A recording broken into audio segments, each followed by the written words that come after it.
Man, stimulate your mind. You ain't got shit to do. That's the shit, ain't it? That's the shit. It's your boy Jay Majestic here. Way up with Jay Majestic and Key. It's Key. Welcome to the Put 'em Hit podcast, where you get put hit to real shit and what isn't.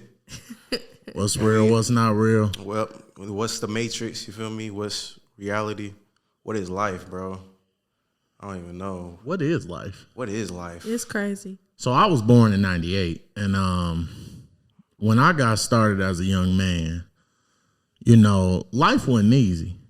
I didn't have a lot growing up. I'm just be honest. But I had good foundation. You know how you grow up in some of them black households and you got like really good parents, but you know y'all broke as fuck. Hell yeah, that was, yep. Yeah. Yeah. So, you know, it was the peanut butter and jelly sandwiches till I found out I was allergic to peanut butter. So then that sucked. Damn. Then it was the granola bars with no nuts in it when I found out I was allergic to nuts. Damn. So, you know, cheap meals got hard because peanut butter and peanuts is in everything. You know, when you growing up. And so I just was like, yeah, okay, well, you got to do what you got to do. But I learned real quick, like, how to survive and just how to figure stuff out. So, see, my family, had to stay away from we them was nuts. actually, I grew up in the biggest house in the neighborhood. Oh, you was balling. But my daddy had a gambling problem. Oh, damn. You was stalling. Like, so it was an issue. It was a big issue, as you can tell. But didn't know that then.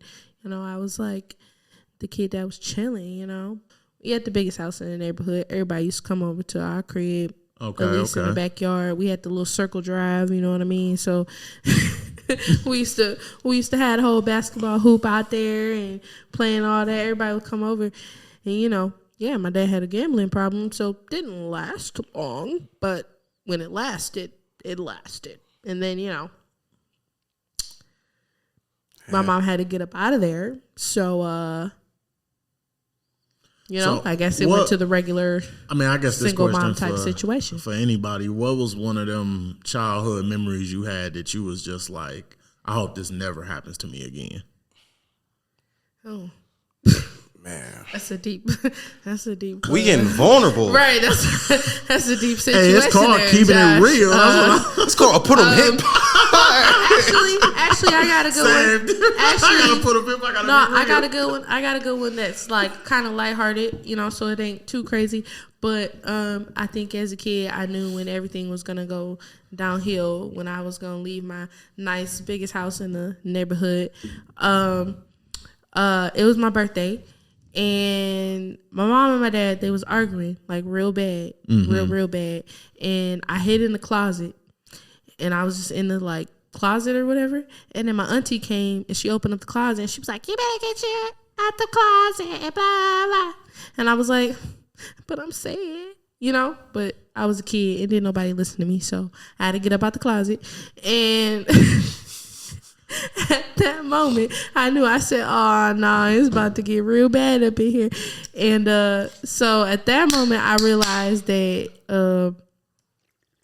You know, it was everybody's perspective. My aunt just thought I was in the closet because I was hiding in the closet and I was being a kid. But I was really in the closet because of the whole situation that happened before she even got there. And so at that moment, that's when it was like a real recognition that, like, you know, everybody don't know what's going on. So, yeah. Yeah. Damn. I can relate to both of y'all for real. I grew up in some shit, and I don't know. I don't think it was a specific moment. I think it was it was just something I was telling myself. Like, once I grow up, I'm gonna get out this, and I ain't gonna repeat the cycle no more. No, what did y'all want to be when y'all was a kid? When I was a kid, I initially wanted to be like in the CIA because my mom wanted to be like a federal agent at one point. And so, like, I thought my mom's job was cool. Her job still is cool, but she's not a federal agent. He's like a traffic supervisor that works with a federal agent company. But nonetheless, it was like I wanted to like be in the CIA. I thought I was gonna be like the black 007, like sexy black man with a suit, you know. Yeah. I thought I was gonna be that. And then when I got to high school, I really thought I wanted to go to the league because I was hooping like crazy. I played for like AAU teams and travel teams, and I was pretty decent. So I'm just like, with a little bit of work, I can finesse me a little NBA contract, like just go all the way. But once I fell in love with music, all that basketball shit became secondary. Now, I love the game, don't get me wrong. Still love basketball to this day. Still a student of the game. But music has my heart. What about you? I think when I hit like the age of probably like 8 years old, I wanted to be a motivational speaker. Oh, that's okay. Because I always had a knack for like talking in public and reading out loud.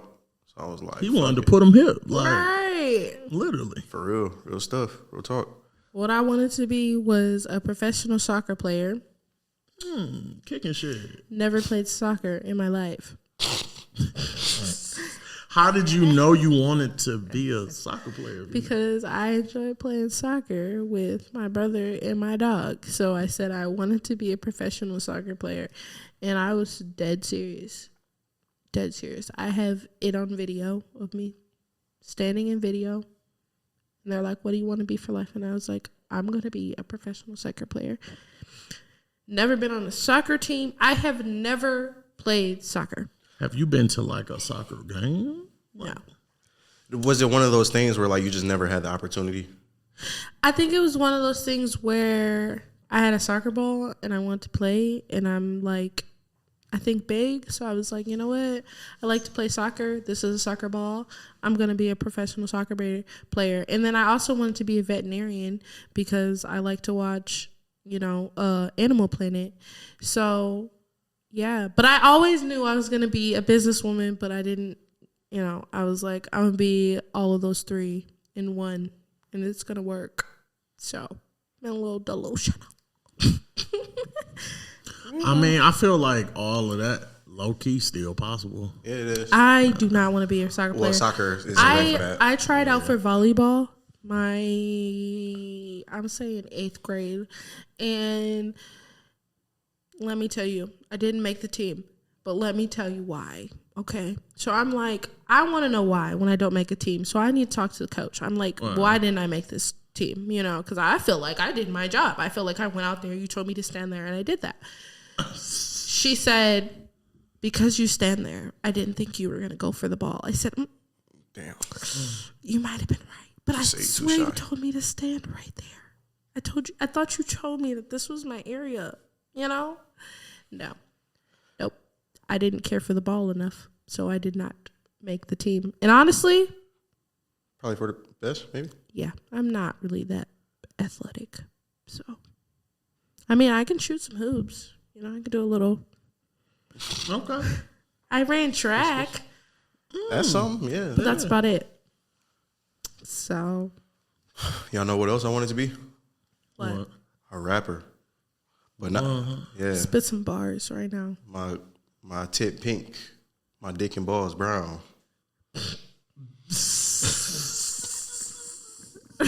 Y'all ain't never seen that? The parody? I know it's one out there. I know it's one. So mad I did not get that on my camera. Oh my goodness. We gonna talk about that. Oh my gosh. I think we should do a dive into that. We should. How are we gonna dive into that?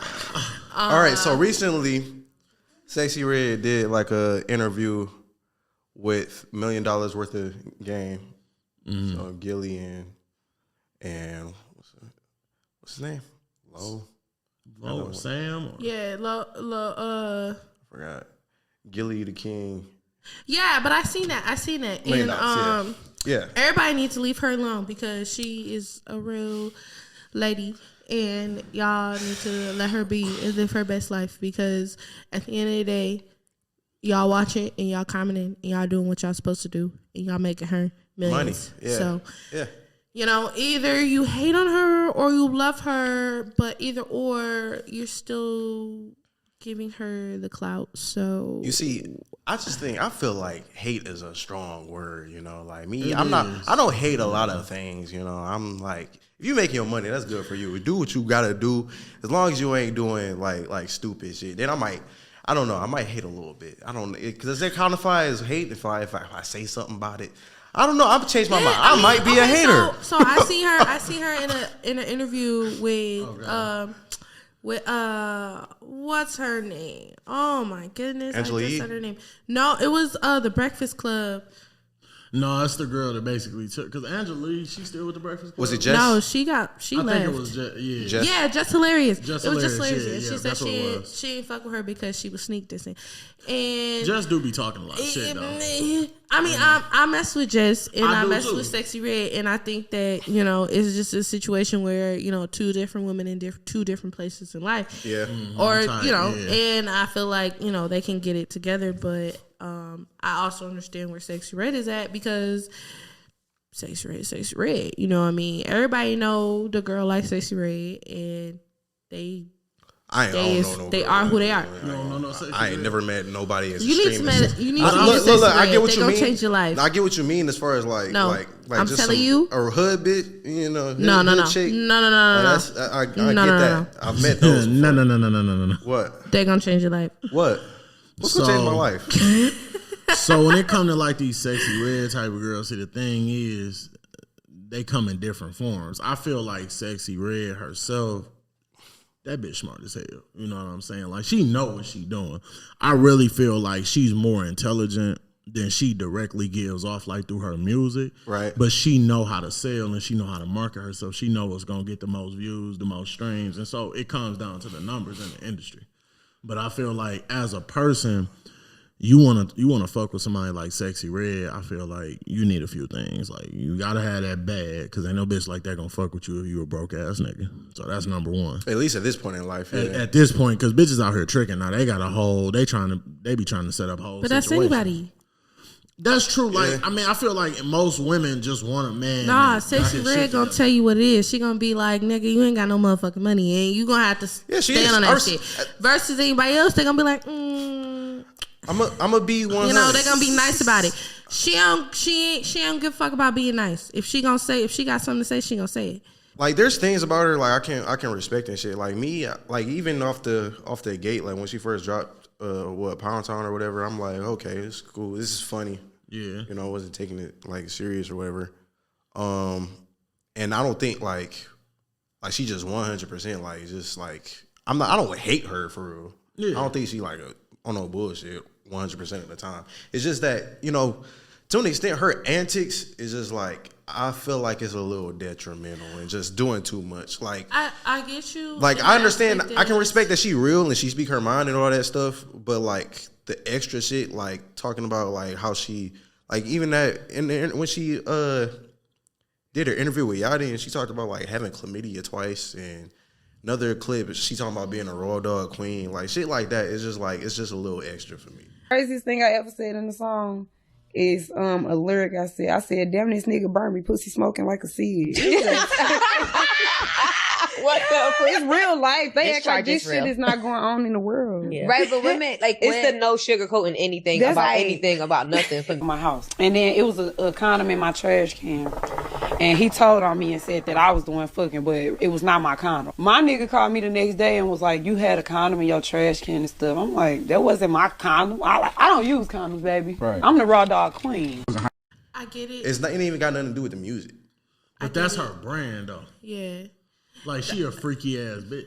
Like, there's literally videos of her like getting dick down. I know, she posted it on her story. Yeah, that's crazy. By accident. Yeah. You know what I'm saying? So like, alleged. I get it, because like honestly, I don't really listen to her music, so you know. But I'm a girl's girl, so I don't want to be like, you know. No, I feel you. And I feel like you got to get to know people, because it is media, it is what she's doing to get in front of people and things like that. So you gotta understand, like, yeah, she is who she is, and she does have her, you know, group, and you know those people aren't like her, or they're close enough but not completely like her. So you gotta understand what they like and what they don't like and what they can relate on, you know. So Right. I think that she's just using her personal experiences and magnifying and like making them bigger, magnifying them really. Do you think that could be? Do you think that doesn't have any negative effect, or it couldn't have any negative effect? I mean, it does. Because I think if I look at her, like, she is a person like of influence at this point, right? Mm-hmm. I mean, let me ask you this. So, like, would you wouldn't let like your daughter listen to Sexyy Red? No, people are though. People are. Yeah, no. People It's are. people They singing shouldn't her be. shit at Christmas Kindergartners carols and shit. It's like wild. it's 5-year-olds. Not Christmas carols. I'm at town, looking around. It's trying to see me, and trying to see me, and trying to say what's up.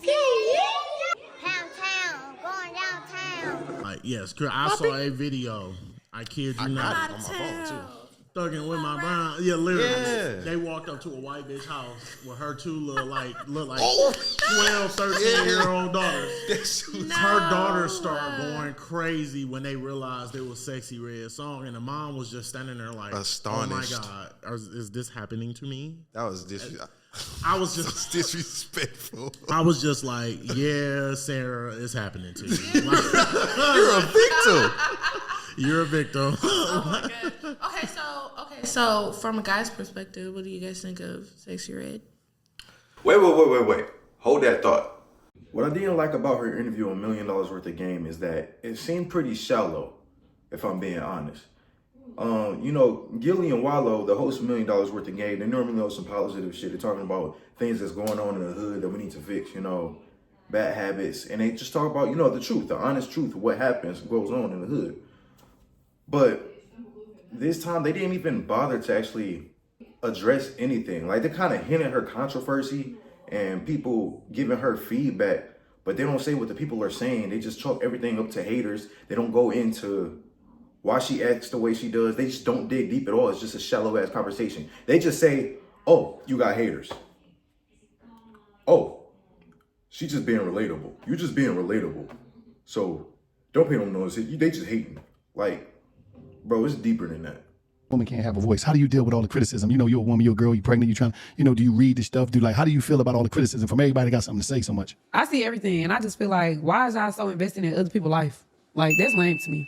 Like, let people live their life. Shit, nobody had nothing to say about the next person's hustle or how they get it. Like, they be pissing me off with that. But I see everything. They always got me in the blogs. They be in the comments talking about me. Even if it don't got nothing to do with me, my name get brought up somehow. I see it all. And you just be ducking and you like, I don't care. I be nonchalant to the like, I see it, but it don't faze me. It don't make me want to go. It don't make me sad. Like, damn, that's how they feel about me. Like, I don't be caring. Because they don't know me. So it don't like, I'm like, they don't know me for real. They just talking. Because a lot of people be acting like they're all shocked about what's going on right now. And to me, I just be like, damn, people be tripping. It's like, you hear a lot of older cats talk about the young boys all the time. You hear a lot of older women talking about the young girls all the time. Like, oh, my life was perfect. We wasn't like that. We was doing dumb shit when we was young. Right. I know they coochie buttons. Right. They really bitches. Right. Because if you wake up and you decide that you going to disrespect a that you don't know, that you never met, that you ain't got no issues with, you a coochie button. That's all I be saying. You a bitch, man. For real. And a lot of times, this shit, especially when niggas talk about me, I be like, you was a whole. Why do you got an opinion on what? Why my name in your mouth? You a whole man. Me, like, you a whole grown man. Mm-hmm. And it's like I always tell them, I'm gonna tell you, this haters is your marketing team. Let them work because they gonna rap and they gonna talk. They marketing you, rapper. We don't look at it like that, but these motherfuckers marketing you. And you gotta also see, we live in a time now where everybody they created this thing on social media where you can come up with beefing with a motherfucking celebrity that you don't even know and hoping they respond and tag you and say that's like, oh man, they said something about me. Yo, they think I'm lit. I'm on. They responded. Everybody out here cloud chasing and trying to get popular. I'm talking about from 8 to 80. Everybody want to be popular. Everybody want to get popular. Yeah, kids to grandmas. Yeah, you ain't lying. It really just seemed like a missed opportunity on their part. I think it's unfair to call the average person that has feedback for Sexyy Red a hater. Because that implies that they want something from her or want something that she got or they jealous of her. And that's not necessarily the case. Like, even me personally, I don't follow this girl. I don't keep up with the stuff that she's doing. It's just that it keeps on coming on to my timeline because that's what the culture is pushing. And it's like, how am I supposed to scroll past the fact that you're talking about how you got caught the clap twice? You thought the most romantic thing was somebody robbing for you. The most romantic thing somebody did for me, it was my first boyfriend. I was just in high school. He was a little older than me. And it was Valentine's Day. I'll never forget. He robbed somebody and gave me the money and gave me the belt he stole. And it was just so sweet because he was out of breath and stuff. He's like, here, I just got this for you. I was like, oh, so sweet. Thank you. Because nobody never did nothing like that for me. He stole for me. So I'm like, oh, you did that for me, really? I was 15. Yeah, 15. That was my first boyfriend. And that's the first time somebody ever had got me a gift or tried to do something for me. And I know he didn't have it. So the fact that you still made a way and you did what you had to do, that was nice. And it was only $13. But it was nice. And it was a fake Gucci belt. Yo, sex tape. It's just too much. And then on top of that, the stuff you be saying in your songs, and not to mention, like, bro, your songs be playing on the radio. Like, why is Pound Town on the radio? Like, you can be real and show your reality in an artistic way. It's not even artistic, the stuff that she's doing. It's just vulgar. There's no vulnerability in it. There's no talking about the reality of her situation. There's nothing to learn from. It just is what it is. And we supposed to embrace it. Like, what? Of course we're going to react a certain way. It's just too much. And for them to call everybody who got something to say a hater, that's just pandering. That's what it sounds like. It's pandering. Like, bro, everybody can't be a hater. There's even this video of this young black teacher talking about how she has trouble teaching her class of black students, little black girls. They asking to listen to Sexyy Red. Like, why? And I'm 22. Having to teach and work with you guys as children has been the most traumatic experience of my life. I teach 5-year-olds ballet. 5-year-old girls ballet. I have a class of 10 students. They don't respect any authority. You ask them, can you stand in your designated spot? They're telling you no and shut up. They're throwing things at each other. They're throwing things at other people, other classmates. You say, can everybody sit in their spot? I don't want to. I'm not doing that. You don't get to tell me what to do. You're not my mom. When her mom came to pick her up, I said, hey, your daughter's having a hard time following instructions. 7 times today I've had to redirect her to just sit in her spot. Mind you, this is a mom. Clearly she didn't want to fucking sit right there. So, I mean, if she's telling you she don't want to do something, why keep asking her to do it? You know she's not going to do it. What world do we live in? And another thing that's heart-wrenching is horrifying. It is horrifying. Your 5-year-old daughters are asking, can we hear Pound Town? I'm playing them Princess Tiana ballet music. And they are asking me, can we hear Pound?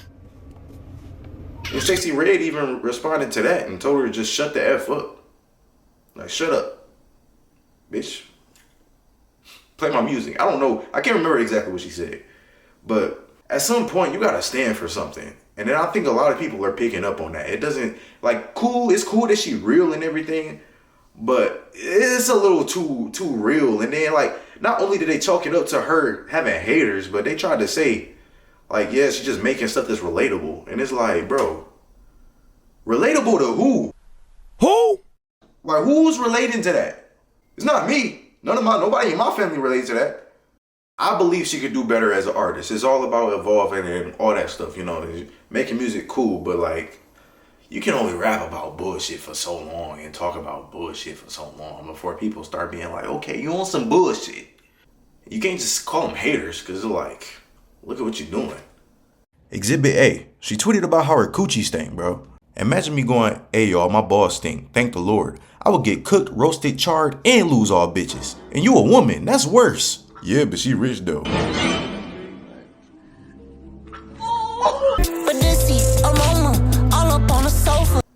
So I was disappointed with that episode because they didn't dig deep with that. It was pretty shallow. It was just, oh, you got haters because you out here doing your thing and you being relatable. And it's like, nah. It's almost like her brand is being a caricature of what a black woman is. You feel me? Like if I was to go up to a racist and ask him what he think a black woman looks like or what she act like, it'll probably be Sexyy Red. I ain't gonna lie. It'll probably be Sexyy Red. Like, Uncle Ruckus would have a field day. Not gonna lie. Uncle Ruckus would have a fucking field day with the stuff she be saying. And I don't think it's good representation. But then again, she's not supposed to represent everybody. But she's saying she relatable. So it's like mixed messaging. I don't know. I think there's been multiple Sexyy Reds, like some, not even just like females. I feel like there's been plenty of niggas that did the same thing too, like that have the same kind of antics. I think that, like me, throughout this whole process, I've been giving her the benefit of the doubt because I understand That's when you how I first feel. get hip. Yeah, I feel like when you first get hip, there's some things you got to do just to get motherfuckers to pay attention because we stupid. Like, most people are just stupid and they pay attention to stupid shit. But I feel like at this point, she got so much clout, she should be evolving and doing better things. You know, and I think that could be like a part of her play, though. But yeah. I mean, yeah. Could be a part of her play. Like, you know, I think when you get to a certain point in the industry, it gets down to, like, the nitty-gritty of, like, okay, are you going to hold this behavior? Is this going to be what you're known for? Like, perfect example, like, love her to death, always will be a fan no matter what, Nicki Minaj. Right. Nicki Minaj. Tell me why I heard her on a gospel song with whatchamacallit the other day, and I was like, wait. I read it was what's her name? Tasha Cobb. What up, though? Welcome back to the Put 'em Hit podcast. We had to take a quick tinkle break. Somebody we back in this boy. Somebody had to tinkle. It's your boy Jay Majestic here. Way up with Jay Majestic and Key. It's Key. Yes, sir. You know what I mean? Glad to have y'all on. When we left off, we were talking about Sexyy Red and like her, I guess her career path and her interview where she was talking about her haters and shit. Yeah, any final thoughts on that? I guess my final thought is you don't know nobody and leave them alone, okay? She can be whoever she want and y'all still gonna watch. So mind your business. But keep talking because you're making her famous. Yeah. That's facts. What they said was absolutely right. You know what I say? Public figures are like sleep paralysis demons. If you ignore them long enough, they'll go away. Need to come to bed. On my way. My final thought would be my pussy pink, my booty hole brown. Oh no. No, oh bro. My goodness. That's my final thought. Oh, bro. I fuck with her. Let's see where she go. You know, that's how I feel. Yeah. My thoughts, she for sure talented. I want to see her grow as an artist. I'm just tired of like what I'm seeing, and I'm just getting information that I don't even want to get, and I'm not even going on my way to see it. Shit just popping up on my feed and landing in my lap. Like if something tossed into my face over and over, bro, I gotta say something at that point. Well, next time that's she great land in your lap, marketing. you Somebody. FaceTime me. Oh. I'm a cuffed man. Wait. Hold on. Whoa. Hold on. What? That went somewhere else. Wait, look. I am. That went. Oh man. Key said. What was you saying before we started, Key? You was like, "Fuck my baby daddy." No, I did not. Fuck my baby daddy. Listen, I did not say that. I'm just fucking. I'm fucking around. I'm playing. But I'm good at co-parenting. Let's talk today. about it. Let's talk about it. Let's talk about it. Let's freaking talk about it, okay? Guns blazing. Because if I wasn't who I was, but I am great at co-parenting, okay? I make sure that, you know, my baby daddy, my son's dad, is able to see his dad as long as it's like, you know, reasonable, you know, because one of the analogies that I gave my baby daddy was your son is not a jacket, okay? You can't pick up your jacket. You can't look. That's crazy. But listen. You can't have your jacket just because you want to wear your jacket today. You cannot pick up your jacket just because you want to pick up your jacket today. You cannot do that. Why the hell that made me think about that scene in Karate Kid with Taraji P. Henson? Pick up your jacket. Pick up your jacket. With James but no, for real, because it's been like, I think there's a disconnect because I think niggas, baby daddies, they be thinking like, okay, so by default, a lot of mothers are the people that take care of the kids. And traditionally. Yeah. what they don't understand is like everything revolves around them, and they may understand it, but you don't understand it, like because it's like I can't even take a shit without this nigga being in my motherfucking face. Oh, God. I can't do nothing without this nigga being in my face. It ain't like, you know, well, who's gonna drop him off? No, it goes deeper than that. I go to sleep with a foot in my back every night, and it don't feel good. Okay, so what I'm saying is like, okay, if I'm doing something that works, okay? I'm doing something to keep my peace. I'm making sure, like, you know, this is the schedule.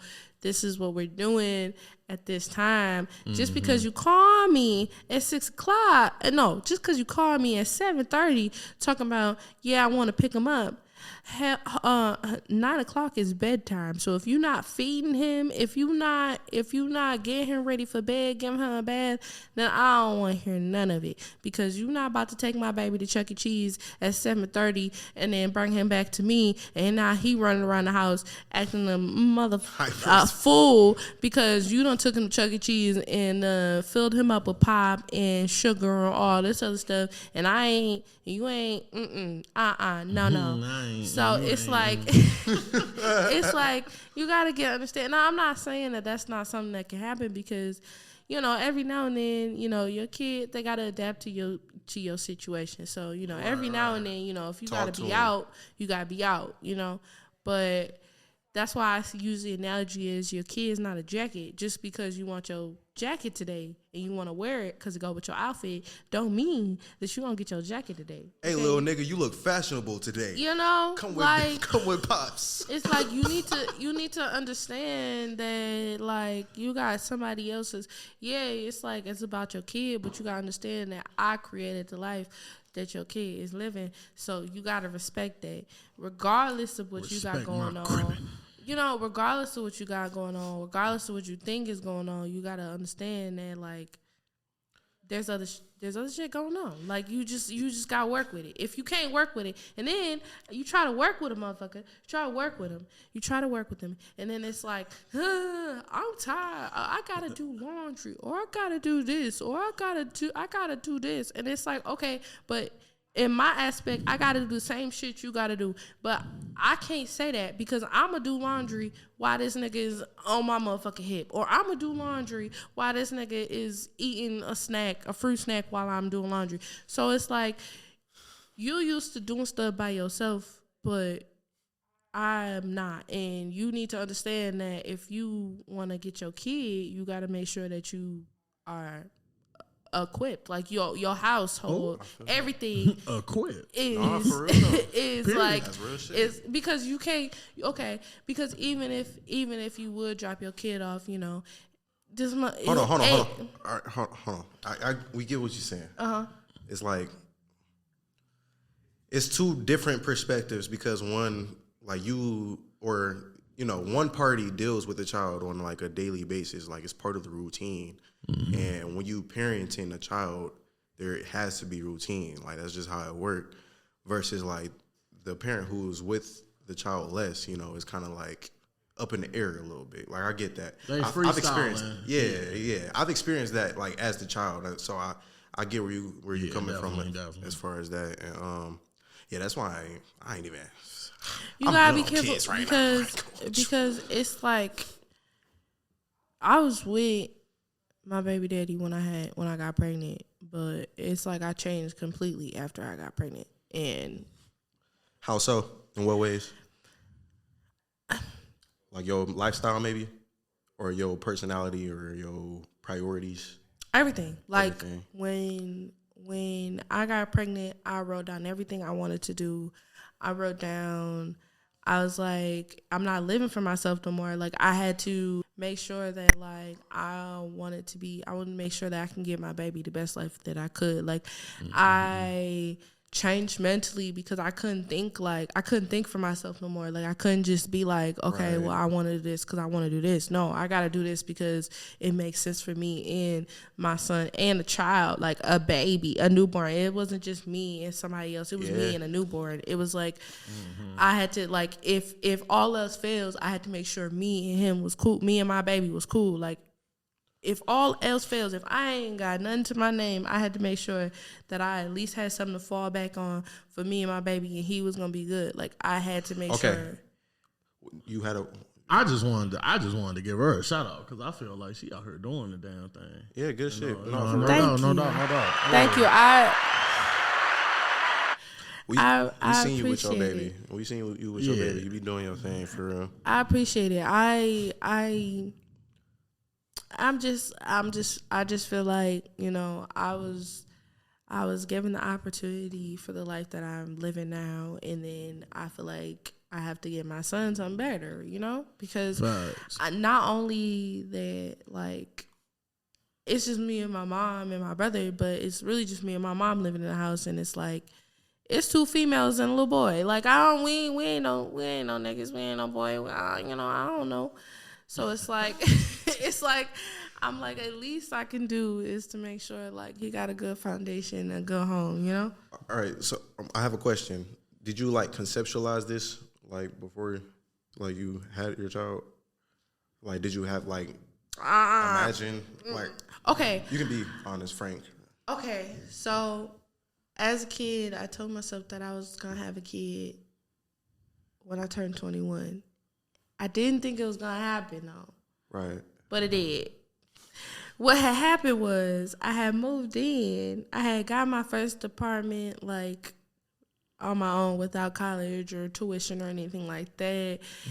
And, you know, I was in a relationship with, you know, my baby daddy, and he moved in with me, and it didn't take long to get pregnant. Boom, bam. Clapping cheeks. It just happened. Be straight up. That's what happened. We know how we know how babies. For all the viewers that don't know how babies are made. We know how babies are made, Jay. It just happened, okay? So, you know, it was a surprise. I think I was 6 weeks before I found out I was pregnant. And I was in denial. Everyone else told me I was pregnant before I knew I was pregnant. And I took a pregnancy test out of spite because I was like, I'm not fucking pregnant. And I took one. And then I looked at it and I'm just full, right? Pregnant. I think I am. I think I am. So I was reading the box like, this isn't right. It says possibly. No. Oh my gosh. If not possibly. I would There's a literally, maybe option. I have a picture of the moment I found out I was pregnant and my facial expressions. I feel like that damn near need to be the cover for this. Damn near. See, it might be, but it's a picture, okay? Because I was reading the box and I was looking at it and I was like, it was the realest moment I've ever gotten on camera. Because my baby daddy was like, take the thing. And I was like, I'm not going to take it. I was like, fine, fuck it, I'll take it. And I got like a dollar store pregnancy test thinking like it wasn't going to do shit. So I got a dollar store pregnancy test and we was in the bathroom and I took it and he had my camera and he was just like, and I was just like, I'm like, whoa, hold on. Yeah. Whoa. I think that says what it says. Yeah, that's why, like, so. I ain't got no kids. Me neither. Not sure to lose. Yeah. I want to have kids. I do in the future for sure. Definitely. You guys are some rare group of men. A lot of men out here have kids. A lot. For real, that's crazy. It's a lot, bro. I know most guys I know have children now. No, that I went to school with, and I just turned 25. None of my friends have kids yet. None of your close friends. None of my friends have kids yet. Only 2 of my close friends don't have kids. I mean, you got great friends even if they do have kids, but I think like 95% of people that I know have kids now. Like I don't even think I know anybody besides y'all really that, you know, don't have kids. I mean, I know a few people that don't have kids, but I can count on my 2 hands about how many people I know that don't have kids that are at least my age.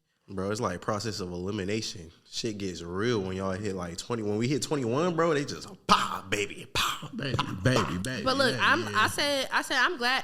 No, even though the situation may have not been like exactly what I wanted it to be, I'm glad I have my baby of course. I love your son. He cool as hell. Thank you. But yeah, I'm glad because you know what? When he can make his own bowl of noodles, that's when I'm about to start popping out more. Oh yeah, you can make food now. You can. Oh yeah, you can take care of yourself. Oh, no, okay. thanks. I like when you was talking about like having to watch them all the time. I'm like, yeah, it's gonna be like that until you like what, like 12, damn near. 11? Well, now these kids is crazy. I was watching this one video and it was like, what do you think is appropriate age to leave your kids alone? And I'm like, when I was a kid, my mama used to leave me and my brother. I was like 6, and my brother was like, what, 12, 10, you know? And I'm like, we used to be at the house for a minute. But now, these 12-year-olds, I would not leave them in my house. Bro, what be sad though is like these parents that be leaving their guns and shit out. Yeah, that's. And then they like go to work and shit, and they just leave it like in their bedroom on the nightstand instead of like putting it just in the closet or like just taking it fucking with them. Honestly, right? Yeah. My dad had a lockbox. Oh, a lockbox or a safe. Supposed to have that. You just like they leave loaded weapons like on their bed, on their nightstand, like on the dresser. Yeah. And got like 5, 6-year-olds running around the fucking house. Oh, that's crazy. That's wild to me. I don't even know how that make sense. I feel like people that do that don't care because I won't even leave a goddamn pop bottle sitting on my bed. Because my son gonna twist that bitch and swallow the top. Oh, okay. That was me. I ain't give a fuck what it was. I was one of them kids that used to eat everything. I remember I used to eat dirt. Nah, dirt. Sand is good. Quit playing. What? Hold on. All right, I'll tell you what I did. You ain't never had a handful of sand that was like it's a little crunchy. Hell no. A little tasty. Look. What in the hell no? I would actually. I'll be on the swings and hit the ground and that shit go in my mouth. I'm like, ugh. I was one of them kids though. I used to like take change and I probably used to suck on change. I ain't gonna lie, that was fucked up. Suck on change. You like to taste that nickel? No, copper, low key. So when I was pregnant, there's a stage in your pregnancy where that's like the taste in your mouth. It tastes like nickel. Yeah. Everything tasted like nickel. Like it was the worst thing, bro. Like I be women be going. Women is like goats to me because crazy. When I tell you, okay, so before I knew I was pregnant, I was like crazy. Like that's why everyone knew I was pregnant because like I would sleep all day, literally sleep all day. It didn't matter where I was at. I was taking my ass to bed. I was going to sleep. And if I wasn't asleep, I had something to say, okay? And I was going to argue with you about it. And then if I wasn't going to argue with you about it, I was going to eat. And I was going to eat whatever you had. And it was going to be the best thing that I ever had. So it was like I had those 3 emotions. I was either going to be hungry, I was either going to be mad, or I was going to be asleep. That was it. There was nothing in between. Damn. So like my best friend, she looked at me. She was like, "Girl, you pregnant?" I said, "No, I ain't pregnant. What you talking about? I am not." What are you talking about? All right. Interestingly though, I feel like we all got insight into that kind of situation too. Yeah. Because like, I don't know if you like if your parents were together when you were a kid. Were they? They were together until I was about like 8 or 9. About the same for me. My parents separated when I was like that shit. I ain't know my daddy. I know my daddy. My parents were married. Actually, it was 8 because it's my 8th birthday. We had so it was 8, but my parents were together and then they got a divorce. They got a divorce when I was 7, but she didn't really move out till like later after that. We were bouncing around and then we got an apartment and so it's kind of how that went. Okay. Me, my parents, well, my situation, I was in kind of like, I was kind of in poverty, in a sense. Like I was staying with my grandmas for a while. Like we would constantly move in with our grandmas and move out, find an apartment, move place to place when the rent got too high, shit like that. And my parents broke up.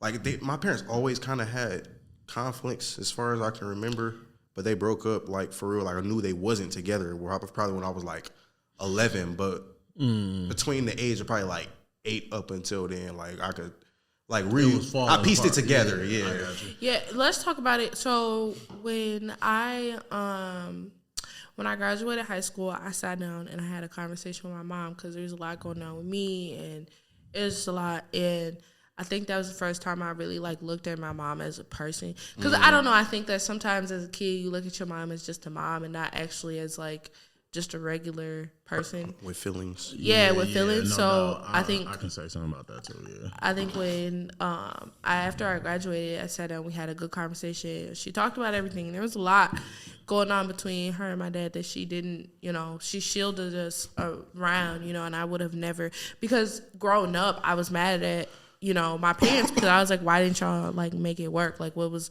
the reason, Mm-hmm. And nobody ever told me. It was never a conversation. It was kind of like, this isn't working out. This is a change and we're going to be all right. And I like, even though I'm a kid, like I understand, I'm like, I'm not stupid. So it's kind of like, okay, so you about to move me out this house. We about to do this and do that. So I think like, I don't know, like at what point did you know that like, did you realize like this is real, this is happening, and like shit's about to change? That's a good question. Oh, I want to preface this with, I used to stay on Brightmoor. You familiar with Brightmoor, right? Okay. Yeah. Like we used to be on Brightmoor, in the Brightmoor neighborhood. But like, besides the point. But I think that hit me probably when I was like, I think it was probably like when I was like 11, 12. Because like when I was like 11, that's when they stopped living in the same household. And my dad like was still my grandma. He got ready to get his own shit and stuff like that. And I feel like that's a big sign. Like when they not, I feel like the first sign, which I didn't get to experience. So like my parents was broke up. My mom was done with my dad before I was even born. So I knew, and they was whole ass married, everything, honeymoon, whole wedding, the whole nine. Damn. And my dad, being my dad, he did what he did, and he jacked that relationship up. And my grandmother and my mom immediately worked together, filed divorce. Then I want to say maybe 3-4 months later, here comes Josh. So like, damn. I never like even saw my parents together. Like I never experienced what it's like to like be like black love, and like I didn't even get to see a taste of that, like a sliver of it. But then as I got older, my mom, she never kept me from my dad. You know what I'm saying? She would always try to like arrange for me and my dad to like see each other, hang out, do activities together, him come pick me up. And sometimes he would, sometimes he wouldn't. Like, and then my dad, unfortunately, when I was in the 8th grade, my dad went to prison. And when he went to prison, that really like our relationship had just started to develop. Right. Because it took me because when I was a kid, he would leave me so many times that I just was like, man, fuck this nigga, I'm not. I started getting angry as a kid. But I think when I got like maybe 12, 13, somewhere up in there, I had hung out with my dad, and he let me like drive like one of his tractor trucks because he's like into construction and excavation and stuff like that. And so like he let me drive one of the trucks, which he probably shouldn't have did because obviously I have a license for all that. But he was just trying to spend some time with me, and I thought it was so cool, and I was into what he was doing, and that made me like really like my dad. And he sat down and talked with me about like money and like how to make a lot of money and stuff, and that made me want to like spend more time with my dad because at that age I was like, we need to get this money, mama. Like, y'all broke. I'm gonna help with the bills. I was trying to figure out how I could like, I guess at that time, maybe I was looking at it more selfish. I'm like, man, my dad got a lot of money. Maybe I can work with him and help my mama out since they not together. But then the nigga went to prison. And so then that kind of blew the whole play. So then he was in prison all of my high school up until like my senior year. I literally went and picked him up for prison 3 weeks before I graduated high school. See, that gives me a lot of perspective because, like, I was done with my baby daddy before I had my son. we weren't really like done yet, but we were done, you know? And like, I kind of like, for a minute, I was kind of like, man, like he's never going to see like his parents together. But I'm like, I don't know. I think that, you know, like it's just a good perspective because I can kind of like get a better understanding as to how that's going to look later, you know? I see what you're saying, yeah. For me personally, I got to see my parents together, but it wasn't all it was cracked up, to be honestly. I feel like they were so like just bad for each other that it kind of fucked with my perspective of like what love is supposed to look like. So I don't recommend like of course try to work it out when you can, but if it's like that bad, bro, like, don't just stay together for kids. No, because like I worse. seen, because even me, like I was at a point where I was just like, how did my mom even like get in that situation and stay, you know? Because like I watched a lot of stuff as a kid too that I like vividly like remember, and even though I was so young, like I remember like arguments, I remember things, even though they may have not been as extreme to them. To me as a 5-year-old, like that's extreme, you know? And I think that you know, because I used to literally be upset with my parents because I'm like, why was y'all even together? Like, what was the reason, you know?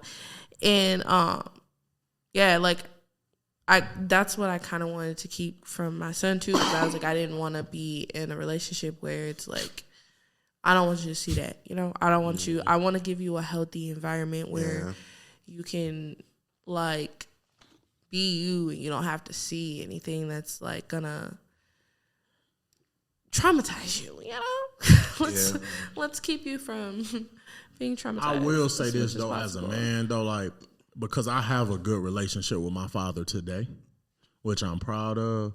And I will say, like, as a man, I think that's important for a child, especially a boy.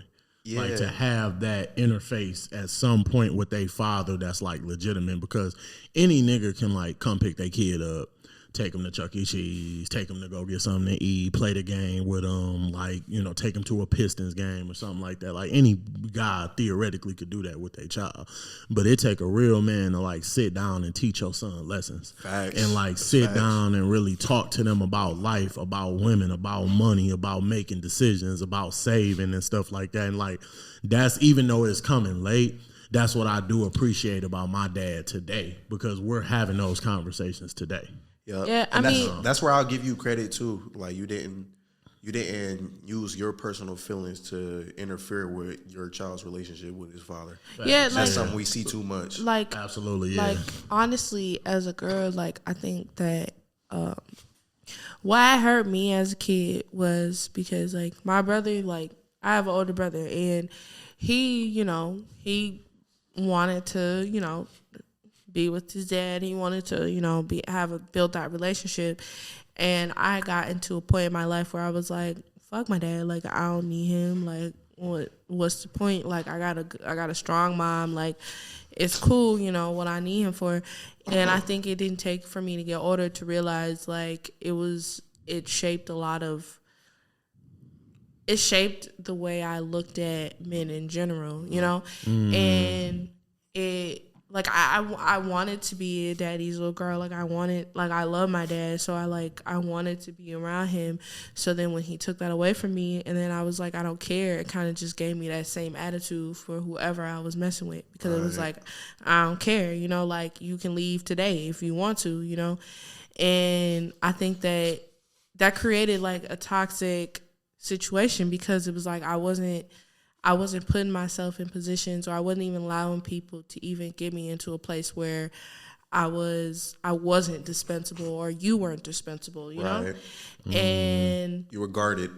Yeah, you know, I was guarded, and it took for me really to like, I had to start like, because even as an adult, when I started to rebuild that relationship with my dad and I started to let him in, because I was kind of like, once I had my son, I was like, okay, like, I would like for him to have a grandpa, you know, like I would like for him to, and my dad was trying, but I was in that mindset where it was like, I don't need you. I didn't need you you were here when I was a kid, and then you left after I was 8, and then I ain't talked to you again until I was a teenager or older, and it's like, where were you at? You know, like I'm fine. You know, I'm like, I got a great head on my shoulder. I got a great mom. You know, I thought I was good, but it was like the whole, like, just, I wasn't it, you know? So it's kind of like I had to allow myself to reintroduce and re-meet him and, like, talk to him and build a relationship. And now, like, we cool. Like, I talked to him today. I talked to him this afternoon, and I was just asking, like, I just called him to see how he was doing because I was thinking about him, you know, and he was talking to me. Even if it is just a 15-minute conversation, it's like, it feels good to even have that conversation because it makes sense, you know? Yeah. So I think that a lot of people should, like, really, like, forgive people, you know, because I think that it took a lot of me to forgive him because it was a situation that had nothing to do with me. But I was mad, you know? It had something to do with you, yeah.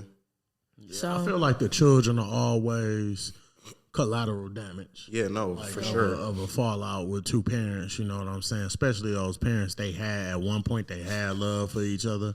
They was trying to make it work. When that's a piece of it, it really hurt real bad, you know, because you want to see that, especially in the Black community, because we struggle with that so much. So much. It's the family structure that is so messed up, and it's so sad because it's like, what happened? Like, piggybacking off of that is like, we do see it a lot in the Black community. I think partially because, like, we've kind of rejected the importance of mental health. That's definitely a key part of it. And talk about it. Yeah. With all of these things that I've been seeing and experienced and, like, hearing y'all talk to, I feel like me, like, the biggest reason I'm not, like, settling down or, like, having no kid yet is because, like, I know what my experience was in that position, like, as the kid. So I want to make sure, like, of course, like, you can still do your job. You doing your shit, but, like, even you said, like, it's different when you just one person. It's better to have two people raising a child because it takes so much energy. It takes like, I always make the joke that I'm co-parenting with my mom because she, like, I am, like, she's there all the time. She's watching him right now. You know, like, it's like, it takes so much more than just somebody. Do y'all believe in, like, the notion it takes a village to raise a child? Yes, absolutely. it does. That's how I feel. I think you need people around your family. But see, what I thought about it is, so as a kid, as a parent, it's like I had to learn how to trust other people because my son go to daycare from 9 o'clock to about 3:30, 4 o'clock, and it's like, I don't know these people. I got to meet them. I got to talk to them. I got to figure out, who they are. Like, it literally takes a village because my son comes home and he knows so many different other things, so many things. He draws. He brings paintings every day. And I'm just like, man, it's crazy. I'm like, y'all be painting every day? Like, y'all clean up the mess.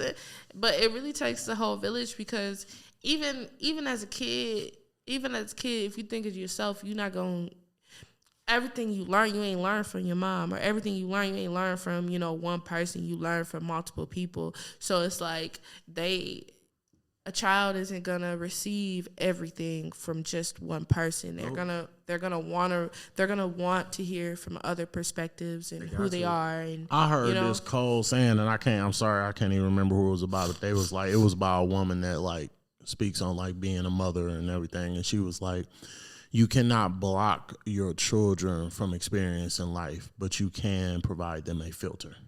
Yeah, like, and I was like, message. I'm really big on. I want to provide my son a safe space because I know how it could probably be hard to be a Black man in this world, and I think that, like, being able to come home and at least just feel however you want to feel, like, if you want to cry it out. If you want to, just fill it out, because I know out there you gotta put on this facade, you gotta do this, you gotta do that, and there ain't nothing wrong with it because everybody ain't gonna receive who you are the same way. So it's like, everybody do that. You gotta put on what you gotta put on to do what you gotta do. But when you come home, it should be a safe space where you can release all that extra energy, because I feel like people are upset and people are mad. People feel like they can't release what they want to release. And that's why, you know, people do bad things. Give me a second, yo. Yeah. It got deep in this. It got real deep. Like, I'm going to let it keep going. The host, look. So, Put 'em Hip Podcast. You know who it is. It's your boy, Jay Majestic. We on the Put 'em Hip Podcast. Got the lovely Key sitting right next to me. You know, she talking her shit. And then K.Way, he just stepped out for a minute. I think he about to go grab something, but we going to keep it live in this boy.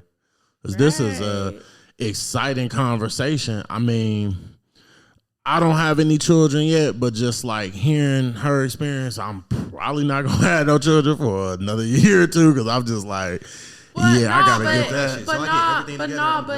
But I don't want to make it seem, because it's a beautiful thing. Because honestly, I changed. I think me and his dad changed for the better, because regardless of how we ended up, it changed both of us for the better. We both realized that we had shit that we there was no choice no more.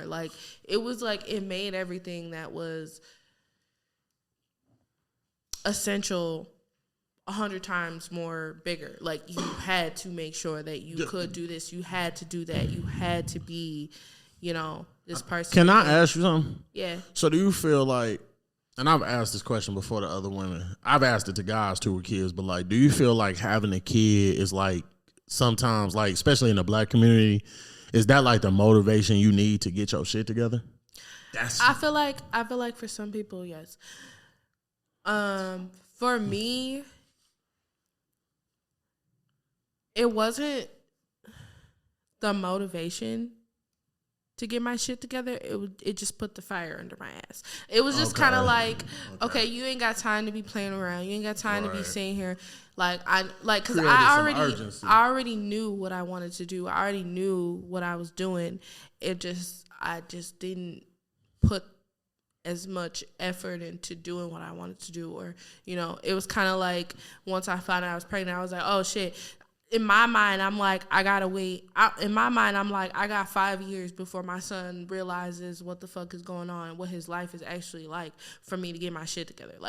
In 5 years, I got 5 years to be able to be okay, my mama do this, So it was this voice popped up and it was BFFR.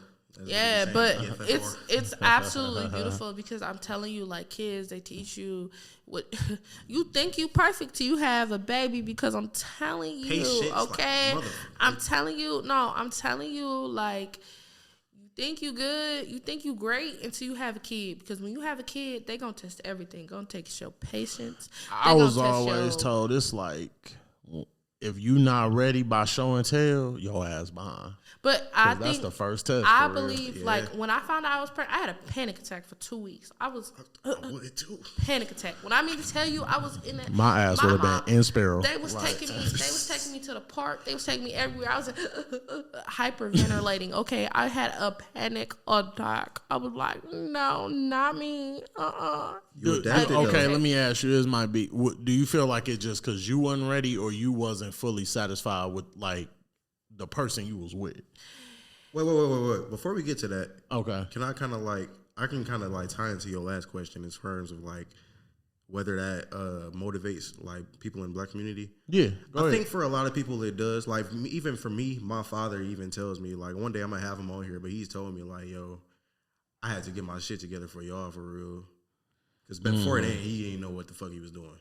But continue though. What's your question? Repeat the question. Yeah. I was just asking, do you feel on the other end of the spectrum with having a kid, when you was kind of going through that panic attack, do you feel it was because of you, or do you feel it was because of the person you was with? It was because me. When I had that panic attack, it had nothing to do with nobody. I was in that. I'm what you mean? I ain't ready. I ain't got this. I ain't got that. All I got is an apartment and a car. What you talking about? I got baby. I got baby. No. So you mean tell me? I went through it because it was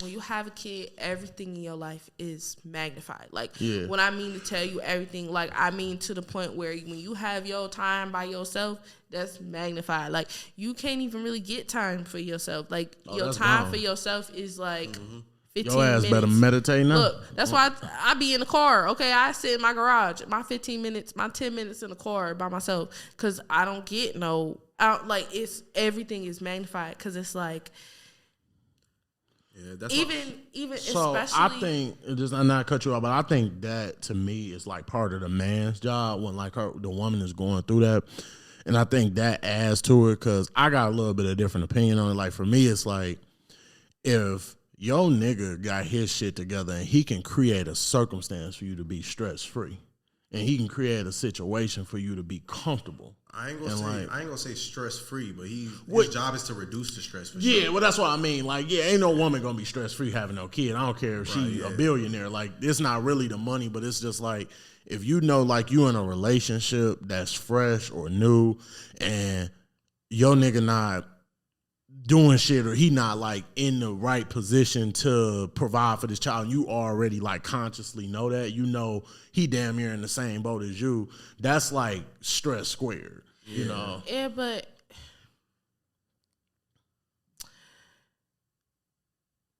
none of that really matters. I mean, it matters in this aspect is like, when I was pregnant, all I wanted was to make sure that, like, we still had a roof over our head. We had food in the month, right. like, then. And then when I had this baby, that somebody was gonna take over the situation, because I could work while I was pregnant. I can make sure. I did. I worked when I was pregnant. I stacked. I made sure that I had enough money to make sure that, like, because I went on fraternity leave for 8 weeks, and I was like, I'm trying to make sure, like, I have enough money for them 8 weeks to work. You know, blah blah. That's blah. 2 months. Yeah. But it's like,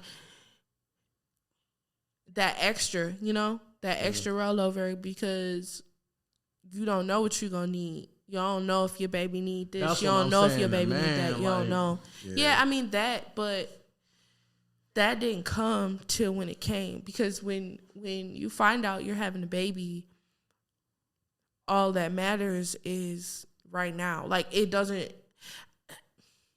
When I had that panic attack, when I was like going through it, I didn't care about nobody. I didn't care about my mama. I didn't care about his dad. I didn't care about nobody. I was caring about myself, because I knew at the end of the day, everything was going to fall on me. Like, I had to make sure I was good. I had to make sure I was healthy. I had to make sure I ate good. I had to make sure I had to eat. I had to make sure, like, I passed out. Like, I passed out pregnant because I didn't eat breakfast until the baby made me had to eat breakfast. Like, I passed out, and I passed out twice before I was like, okay, I should probably eat something in breakfast. Yeah. Like, I had to make sure I was eat. I couldn't be stressed out. I couldn't do nothing.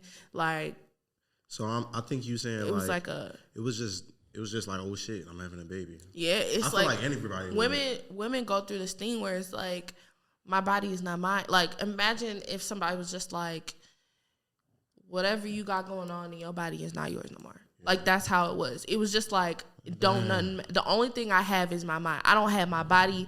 I don't have my circumstance. I don't have anything. The only thing I have is my mind, and that's the only thing I can control, because this little baby that's inside of me is taking all my nutrients, taking all this. People got all types of pre-camp. I could die having this baby, and my baby can still survive. Like, they ask, no, like, that'd be crazy. No, bro. but no, that'd be crazy. But Women no, really be when you have a baby. Yeah. No, when you have a baby, the doctors have to ask you. They're like, if it comes down to a choice, do you want me to save her, or do you want me to save the baby? That's y'all men, y'all have to make the choice. So it's a conversation. Yeah, no, it's a conversation that they have before you even had the baby. That is, I've seen that. In nigga save my bitch. No, we can make more. That's how I feel. I'm like, nah. I mean, that's tough. That's kind of the route that we went, because I mean, we can't make more babies. I'm just saying, we don't know this baby. That's real though. Like, it's real. Like, you got to really think about, like, the whole situation. Like, it's bigger than you when you have a kid. And I always say this, like, nobody will ever understand what it's like until you actually have a kid, because it's a crazy experience. Like, I don't believe it's crazy. It's like, scared of that shit. don't be scared because it's beautiful. It's absolutely beautiful. Like I love, like my baby, he's growing molars right now. He's growing his top molars, and he's a little butt. He's a little asshole, but he's my asshole. Yeah. It's so cute. And he just be crying and he be mad, but I be like, oh, you just mad because your mouth hurt. I say, I'll probably compare that to like. I'll probably compare parenting to the ocean because the ocean is also beautiful, but that motherfucker's scary. Scary. Yeah. Nah, I think.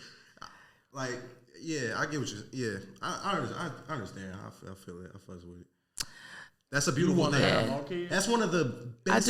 I do want to have more kids. I do want to have more kids. It's a beautiful experience. Like that's one of our. Honestly, I did not like being pregnant. I hated being pregnant, but. I don't know. Like, I would do it again. Like, is it kind of one of like them journey things? Like, it's more about the journey than it is the destination, or do you think it's kind of reverse when you having a kid? It's the destination. It's not the journey. The journey, yeah, it's a situation, but the journey just prepares you for the destination. And I think that what I loved about it was actually like I knew that I was a mom while I was pregnant. But the moment that I knew that, like, this shit is real was when I was having my son and doctors was asking me questions and I'm like, and couldn't nobody answer them but me. Couldn't nobody answer them questions but me. Mm-hmm. And I'm just like, oh, shit, like, this is real. Like, they really asking me these questions for real. And I'm like, I got to answer these. Like, I don't know. I ain't no doctor. Shouldn't you know what I should do? Should I take this or should I not take this? Like, you know, and it's like you have to really, like, your parent intuition kicks in because it's like, you can't second guess yourself when you have a kid. Like, no, you can't. You got to just be ready to go at all times. Yeah. All times. I feel that. Ready to go all times. But it's a beautiful thing because you don't realize. I feel like, you know, I didn't really get to appreciate who I was until I had a baby because it was kind of like, yeah, you know? Yeah. What time we at? Like, so specifically? 46. Well, we over an hour. Oh, shit. 46. Remember we took the little bathroom, right? Right. Oh, yeah. We ain't gonna edit this out, by the way. Y'all just know what's going on. This is a good conversation. We having a good conversation, y'all. Y'all getting the bloopers too. I'm gonna build on this. Yeah, what you thinking? What you thinking? I don't know. I'm here to talk. Part two, because y'all know you. We set the time because y'all ain't got time today, probably. Like, I mean, yeah, we got. I mean, we can go another 15. Go another 15. Yeah. Okay. All right. Well. Any questions? Any questions to the mom in the middle? I have a deep ass question to ask you. Oh, goodness. Real ass Snap. question. There you go. Hey, no, not no, that. that's not that one. Right. That's not the wrong one. You did the womp. Yeah. Oh, okay. Yeah, there we go. Okay. All right. So, okay. Like, see that picture? That's my baby. That's adorable. He's so cute. It's adorable. I love that. All right. So, you kind of hinted at, like, it wasn't, like, entirely, it wasn't planned. It just happened. You said it just happened. And then, like, there was even, like, I can think of, like, my parents, I've talked to them about, like, my siblings and stuff. And then my dad talked about, like, his feelings as far as, like, contemplating, like, whether they should have the baby or not in terms of, in terms of one of my siblings. Was there ever any moment where, like, did you ever have to, like, ask yourself that? Or, like, was there, like, driving force behind your decision? So I can speak on this too, but from my perspective, but go ahead. She should go first. So, when I found out I was pregnant, when we were pregnant, we weren't even really in a good place, and we were gonna break up. Mm-hmm. But I had already knew enough, like I knew myself that I wouldn't have been able to live with that decision. Especially when I knew that it wasn't something that, like, I couldn't take care of my baby financially, or, you know, it was just kind of more of like an emotional effect. And I felt like that's not, for me, that wasn't a good enough reason for me to make an option of either, you know, abortion or adoption or anything, you know? Mm-hmm. So it was kind of like I lay down in this bed and I'm taking care of my responsibilities. And, you know, he was kind of like, yep, same. So it was kind of like, it was, I mean, it's always, it's a thought because like it was a conversation. Like we had the conversation because it had to happen. Like you find out you're pregnant and you got to figure out, okay, so what now, you know? Because it's like your life changed forever, like when you have a baby. So it's important to have all the conversations that you can possibly have with the person that you're having a baby with when you find out, because that shapes this child's world, you know? Yeah. So you shape somebody's world, you shape somebody's beginning. Like you literally make a human being. And who is this human being going to be? Like, who have you guys created? What have you guys created together? And what does that look like? You know, you two together, what does it look like? You know, it was like, it was more than just, we have a baby. Right. So, yeah. So for me, obviously, you know, that's not an experience I can speak on, but I can speak of taking a good friend of mine to the clinic on the opposite end of the spectrum. And, you know, so you ain't going to say her name or nothing like that, but I have a female friend that, you know, got pregnant when we was in college or we was in high school? We was the summer before college. Oh, okay. So like she got pregnant in high school, and the summer leading up to the first year of college, there was a decision to be made. It was not mine. I was just a close friend. I was one of them guy friends, the bro, and you know, we went back and forth about it for a long time because, you know, she was like, for her, it was the niggas that she was with or was with. Mm-hmm. She didn't feel like, she didn't want to be a single mother. Okay. That was her biggest fear because she grew up in a single, her mother raised her. Yeah. And she didn't want to repeat the same cycle.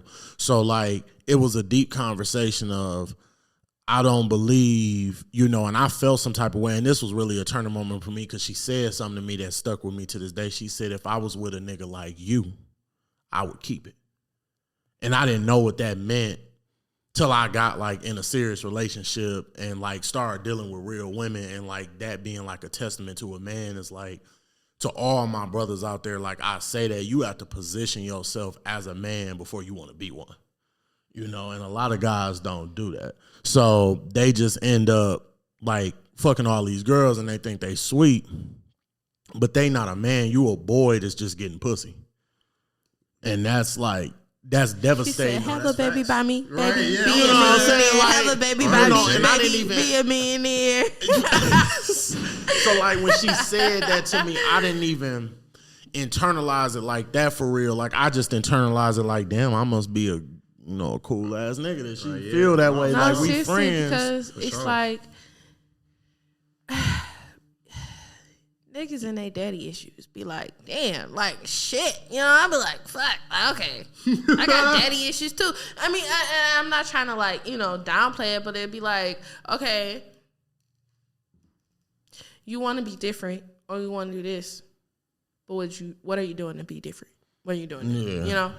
And I think that, you know, yeah. You know, and she, you know, unfortunately, whatever side you stand on, she went through with it. Mm-hmm. You know, when it came down to it, it was successful. I'm pro-choice, by the way. She just had to put that out there, y'all. Yeah. Look, do what you want to do with your body. My political affiliation is unspecified, but just know it's that's the woman's choice. I'm just gonna say it like that. So you're pro-choice. I didn't say that. You're not gonna put words. But you just said it's the woman's choice. I heard the word choice, but I didn't say pro and choice together. So don't get me all political on this. Listen, I got a brand. I don't have to personally believe in I don't have to personally believe that I could do something like that for me to support somebody that wants to make the decision on their own.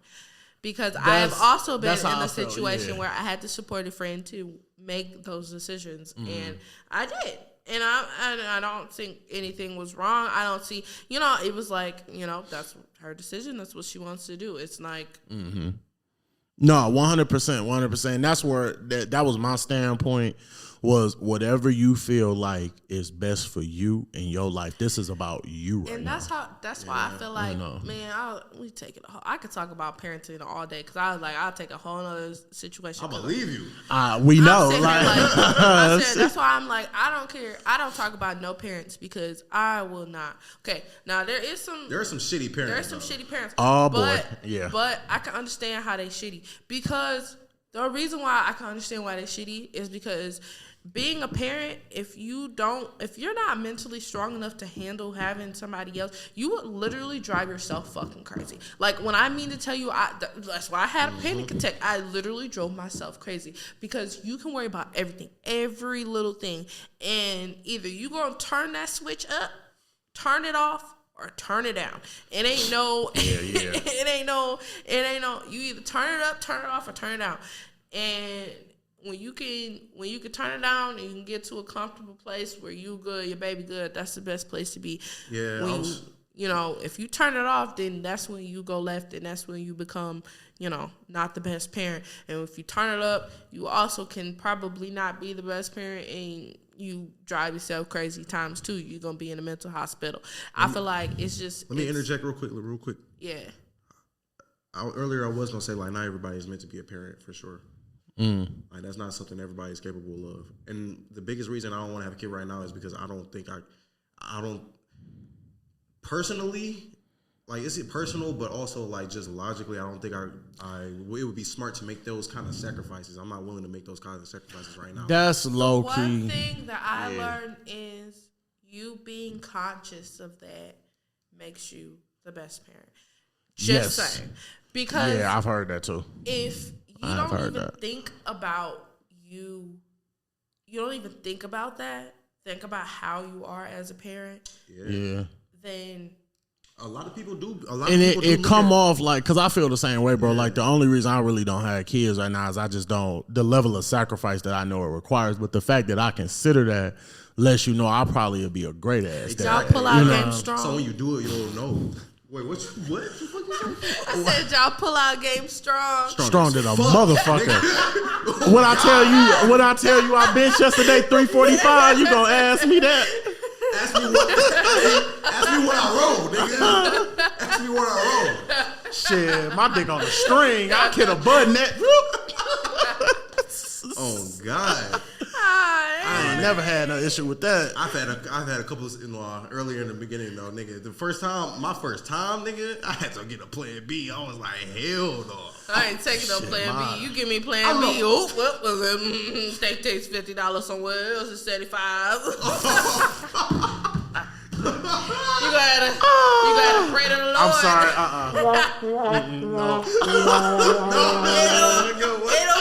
No, plan B's fuck you up. You better get a motherfucking. You better figure it out. They throw up your hormones, but fuck it. You gonna take the hormones. Your hormones gonna be fucked up for a good 2 months, and we gonna move on. I remember that bitch had to try me. I had to sit there with my knife. No. No, hit that button, nigga. Hit that button, nigga. Take that shit. I ain't see you. Do you swallow? You think this a fucking game? That either go down or I'm cutting your ass open. What you want to do? No, real shit though. What condom did I even have? I don't know. I think it wasn't Lifestyle. It was another one, bro. That shit was not Lifestyle. You had that cheap ass. Hey, somebody else gave it to me. Buy your own fucking condoms, bro. Hell yeah. Listen. Buy not your the free condoms own that you get at the seminar. Don't get the free condoms that you got at Planned Parenthood. I know you got that, girl. I know you got that at Planned Parenthood when you went to go get tested and you got that free, you had that box condoms and you put that shit in your pocket. Don't use those. Celibacy is also a great option. You don't have to have sex. You don't. That will, stop all of it. So Oh God. It was Durex. That's what it was. Don't fuck with Durex. Hell no. Don't fuck with Durex, bro. Shit That smell nigga like set me latex. up, bro. He was like, take this, little bro. Fuck that nigga, bro. He called tried to you ruin little my bro. life. Yep. Bitch ass nigga. Oh no, we're not gonna go there. It's What? just this type of conversation. What? As far as what? You about to bake different condoms? No, I was gonna say Rank your condoms. no. I was gonna say one time I had a condom stuck in me. That's happened. That's definitely. I feel like that's happened. normal, but yeah. Really? That was only one time, and that was. I mean, that's good for the girl. I mean, it's tight. It's right? Yeah.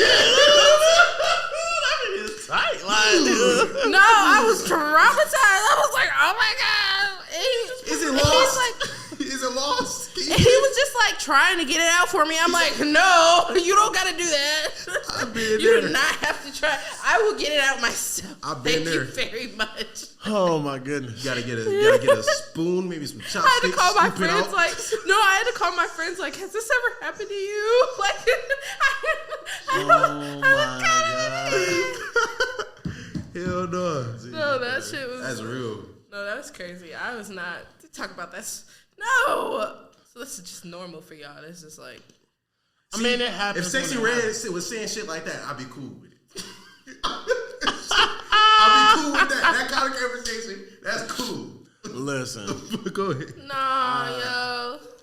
sex is one of them things where it's to each his own, you know. It just is what it is. It is. Shit happen in sex. It be silly. It be funny. funny. It be dark. Sometimes. Okay, this gonna be my last question. Do you like having sex in the dark or with the lights on? You answer first. Freaky ass question, nigga. I mean, we talking about condoms getting stuck in vaginas. So I mean, I'm that's trying- different though. That's not like personal. Not really. I don't know. Light or dark, nigga. It's like I'm asking Either you one. about your liquor I'm- choice. Either one. I'm good to go. Whatever. Whenever. Okay. I kind of feel some way. It's whatever we going with. That's how I It's feel. the Depends on the mood. day. It's the mood. It's the mood. It's If the the mood. mood. If we ugly, we're not doing no lights right now. If we If we ugly, we not doing no lights right now. I like light control. So I like because the lighting changed the mood. Yeah, it's the Them mood. them lights always cool. Them lights. Yeah, like warm, you know what I'm saying? I'll start like, say we, start like making out, touching, whatever, like in the lights on. Then we change to a different room. And then by the time it's all over, maybe we back in the same room on the floor with the lights on. Animal. This nigga said I run marathons. Hey. Let's switch rooms. Let's go to a different building. Oh my goodness. Let's go to a different. Look, I got keys, baby. Where you want to go? Pop the trunk. Look, that's how you had kids. Oh my god. That's how you had kids. That's exactly. I was This playing. nigga having them before me. I was playing a good little game. Good little game. Whoa. We just put them hip, y'all. We had a good little game going. Oh my goodness. That's that Monaco talking, bro. Hey, K.Way, you gotta give us the put it here. What you need the people to know. Right. Practice Get us out of safe- here. All right. Practice safe sex if you do practice sex at all. Don't pay attention to what people like deem is cool. Go with your own flow. Fucking is overrated. You feel me? I'll say that. Like, it's cool, but it's not like everything. Take your time with it. STDs are not normal. Don't go too crazy. And think about your life decisions. Having a child is one of our biggest purposes as people. Reproduction. So you got to make sure you do that shit right. That's a lifetime commitment. Ain't no backing out of that shit because the adoption system a piece of shit. So, yeah. Mm-hmm. Yeah, kids is expensive. Kids expensive as hell. Even though I will say, he ain't that expensive. Unless you ain't got government assistance, then yeah, you gonna be pulling out some money. But if you got government assistance, you'll be all right. There you go. Get them food stamps, ladies. Get that WIC. Get that WIC. Okay. Plug. There you go. Get that WIC, and everybody can get that. Everybody. Any other final thoughts, y'all? Nope. Y'all handles. Y'all can what's y'all handles? Add me on Instagram and Facebook, Key Breed. Well, Facebook you gonna find me at Kiera Allen. But yeah, you can find me on Instagram, TikTok, all the goods, and you can find me on Threads on Instagram too. Key_Breed era. Period. For me, it's gonna be JMajestic_XO for your bitch. You know what I'm saying? So love that. That's everywhere. This nigga's stupid. All right, we talked some real shit, and hopefully we gave you some games, some knowledge. It's been the Put 'em Hip podcast. We hope you hip. Get hip. Period. Love that. Yeah.